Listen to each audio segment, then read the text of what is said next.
হাদিসের মধ্যে আছে, যে ফজরের নামাজ পড়ে না, আল্লাহ রাসূল বলছে ওয়া ইল্লা আসবাহা খাবিসান নফস কাসলানান, ফজরের নামাজ যে পড়ে না, রাসূল বলেন সে হচ্ছে খবিস। খবিস, এটা খবিস তুই বেটা। এই তোমরা যারা ফজরের নামাজ পড়ো না, খবিস তুই বেটা, খবিস। পাউডার লাগাও, পাউডার লাগাও কিত্তা, খবিস কোথাকার খবিস। আবার পাউডার লাগাও কিত্তা, ফেয়ার এন্ড লাভলি ডলো কিত্তা, কথা বলেন না কেন? তুই কিত্তা পাউডার লাগাও, পাউডার লাগাইলে বুঝি সুন্দর হয়। বেড়িয়ে দেখো না পাউডার লাগায়ও, এ বুড়িয়ে লাগায় ঘন্টা দুয়ে পরে আবার এ বুড়িয়ে দুইয়া লাগ, বুড়ি জানে এটা ধোকা, ঠিক কিনা বলেন না? এটা যে ধোকা, নাহলে বুড়ি ধোকা। মেকআপ বক্স ধোকা আবার লাগাইয়া সেটা, এটা ধোকা, এটা আসল না, এটা নকল। আল্লাহ নবী সাল্লাল্লাহু আলাইহি সাল্লাম বলেন বেনামাজি খবিস। আর নবীজি হাদিসে আছে বাথরুমে ঢুকতে, পেশাব পায়খানায় ঢুকতে নবীজি খবিস থেকে পানাহ চাইতেন, দোয়া করতেন। তো এই দোয়ার অর্থ কি? আল্লাহ আমি খবিস থেকে কি চাই? পানাহ চাই। তার মানে নবীজি বুঝাই দিছে উম্মত, পেশাব পায়খানার মধ্যে থাকে খবিস। খবিসের ঠিকানা কোথায়? Bathroom, bathroom, toilet. আল্লাহুম্মা ইন্নী আউযু বিকা মিনাল খুবুসি ওয়াল খাবায়েস। আল্লাহ খবিস থেকে পানাহ চাই। বাথরুমে ঢুকতে পারেন যেন বেনামাজি খবিস। এই খবিসের ঠিকানা টয়লেট, নাপাক, এটা নাপাক, এটা অপবিত্র, অপদার্থ, এটা অকর্মণ্য। এটা জিন্দেগির আর অর্থ কি? জীবন মানে খানা, জীবন মানে ঘুম, জীবন মানে লজ্জাস্থানের চাহিদা পূরণ, যৌন চাহিদা পূরণ, এই তিন জিনিস। তাহলে কুকুরের সাথে, বিড়ালের সাথে, গরু ছাগলের সাথে তফাৎ কি?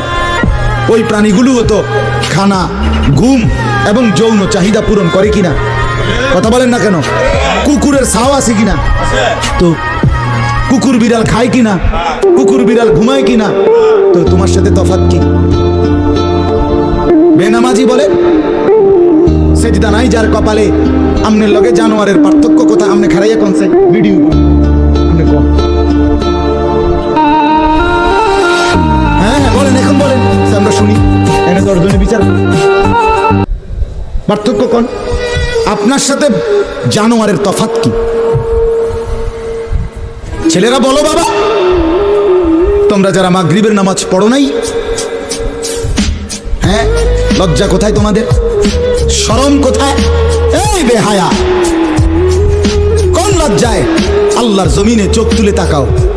হ্যাঁ নির্লজ্জ, ছি ছি ছি ছি। মুসলমান এত আত্মমর্যাদা বোধহীন হয় কিভাবে? মালিককে চিনে না, বানানে ওয়ালাকে চিনে না, গোলামি বোঝে না, সেজদা দিতেও মন চায় না। মুসলমান এত পাষাণ হয় কেমনে? আরে তার মা কোথায়? তার বাবা কোথায়? আরে তুই কোন মার দুধ খাইছ রে? তোরে কি মা দুধ খাওয়ায় নাই? তুই কি বাবার হাতে বড় হও নাই? তুই কি মুসলমানের ঘরে জন্ম নেও নাই? হায় না ফরমান। মা বাপ গুলোকে বললাম কি ফুতেরে মা আমনে দুধ খাওয়াইলেন? এই অপদার্থ তো সেজদাও দেয় না।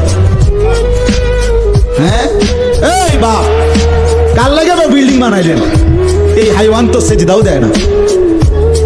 কার লাগে সোফা বানান? মাত বুড়ি দেখান, সাদওয়ানে বইয়া গপ মারেন, জিফুত লইয়া বালা আসি, কিতা বালা?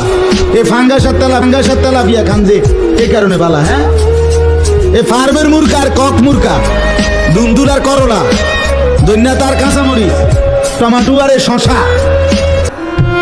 এই তো খানা। আর কিতা কথা বলেন? আর কি ঘুরে গেলে তো ফাঙ্গাস তেলা ভিয়ে। দুনিয়ার বেশি কি ভোগ করছি আমরা? খুব আশ্চর্য কিছু, অনেক কিছু দুনিয়া ভোগ করছি আমরা। এটুকু দুনিয়া ভোগ করছেন বলে এ ফান কদ্দুর খান, বিড়ি খান, চা খান, বন খান, টেলিভিশনে মানুষের বেডির নাচ চান। আমনের বেডি তো আর নাচে না, নাচে মানুষের বেডি। কথা বলেন না? এতটুকু দেখেই দুনিয়া ভোগ করছেন বলে খুশি হয়ে গেলেন, তৃপ্ত হয়ে গেলেন, মজা পেয়ে গেলেন। আহা আফসুসের এত লম্বা আখিরাত কেমনে পার হবেন? এত লম্বা কবরের জিন্দেগি কেমনে পার হবেন বলেন তো? নূহ আলাইহিস সালামের জামানায় যারা মারা গেছে তারা আজ কত হাজার বছর কবরে পড়ে আছে। ইব্রাহিম আলাইহিস সালামের জামানায় যারা মারা গেছে তারা আজকে কতদিন কবরে পড়ে আছে। হ্যাঁ, আবু জেহেল আজকে কত বছর কবরে পড়ে আছে? 1450 বছর, আরো বেশি, 1450 বছর ধরে পড়ে আছে কবরে। এরপরে তো হাসরের মাঠ, এরপরে তো ফুলসেরা, এরপরে তো জাহান্নাম, আর তো রয়েছে। তাহলে দুনিয়ায় থাকলি কতদিন, কবরে পড়ে রইলি কতদিন? আপনি বলেন। আবু জেহেল দুনিয়াতে ছিল 800 বছর, কথা কন না? আবু লাহাব দুনিয়াতে জীবিত ছিল 900 বছর, তো কবরে আছে কত বছর? তো বাঁচছে কয় বছর? নাহলে 60 বছর, নাহলে 70 বছর, ঠিক কিনা বলেন? তাহলে দুনিয়ায় ছিলি কতদিন, কবরে আসত কতদিন? আচ্ছা, এই কথাই এখনই মনে হবে। হ্যাঁ, এরপরে তো সামনেটি রয়েছেই না, এখনো তো কিয়ামত আসে নাই, এখনো তো ইসরাফিল ফু দেয় নাই। একবার ফু দিবে, সব কবরে যাবে, আবার ফু দিবে, হাসরের মাঠ কায়েম হবে। আবার হাসরের মাঠের একদিন, খোদার কসম এই কোরআনে আল্লাহ বলছে, হাসরের ময়দানের এখন একদিন, প্রতি একটা দিন কয় ঘন্টা? হাসরের একদিন আল্লাহ বলছে 50,000 বছর, 50,000 সানা, 50,000 বছর। হাসরের ময়দানের পুরা সময় না, একদিন, একদিন। পুরা হাসরের মাঠ কতদিন সেটা আল্লাহই জানে। প্রিয় বন্ধু আমার, নষ্ট হয়ে না, ছেলেরা আমার, বাপ বরবাদ হইও না। মনে করো কেউ বলে নাই, তবুও নষ্ট করো না নিজের। বাবা বলে নাই, মা বলে নাই, সর্দারে বলে নাই, মাতবরে বলে নাই, গ্রামের মুরব্বীরা বলে নাই, কেউ তোমারে কিছু বলে নাই, তবুও তুমি নিজেরে নষ্ট করে দিও। হযরত ইব্রাহিম আলাইহিস সালাম পুরা কওম, আপন মা, আপন বাপ, সবাই মূর্তি পূজক, কেউ তো ওনাকে ইমানের দাওয়াত দেয় নাই, তবুও সেই ছোট্টবেলা থেকে তিনি ওইখানে থেকেই উনি খুঁজে নিছেন আল্লাহকে। কাকে খুঁজে নিছেন? আল্লাহকে খুঁজে, আল্লাহকে তালাশ করে নিছেন। কওমের লোকেরা বলছে যে তারকা এটা রব। বলছে আচ্ছা ঠিক আছে, দেখি তো। কিছুক্ষণ পরে তারকা ডুবে গেছে, বলছে কই রব আবার ডুবে কেমনে? পরের দিন এলাকার লোকরা বলছে চাঁদ, এটাই আমগো রব। বলছে আচ্ছা ঠিক আছে, মানে নিলাম, দেখি তো। ভোর হতে হতে দেখে চাঁদ নাই। কিও রব যদি জায়গা, তো আমি বন্দা রইলাম, রব কো? বুঝলেন না?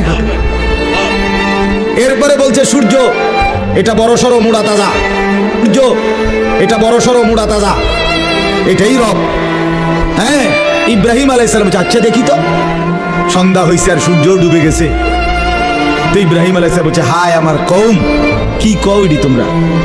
তোমার মাথা ঠিক আছে নি? রব কেমনে এর মুড়ে নামে? রব এমন হয় কেন? বানানে ওয়ালা এত দুর্বল হবে কেন? তখন তিনি বলছে ইন্নী ওয়াজ্জাহতু ওয়াজহিয়া লিল্লাযী ফাতারাস সামাওয়াতি ওয়াল আরদা হানিফা ওয়া মা আনা মিনাল মুশরিকিন। না কওম শোনো, আমি তোমাদের বানানো কোনো দিকে ফিরবো না, আমি ফিরছি আমার চেহারা, আমার জিন্দেগি ফিরাইয়া দিলাম ওই সত্তার দিকে যিনি সাত আসমান ও জমিন পুরাটা বানাইছে।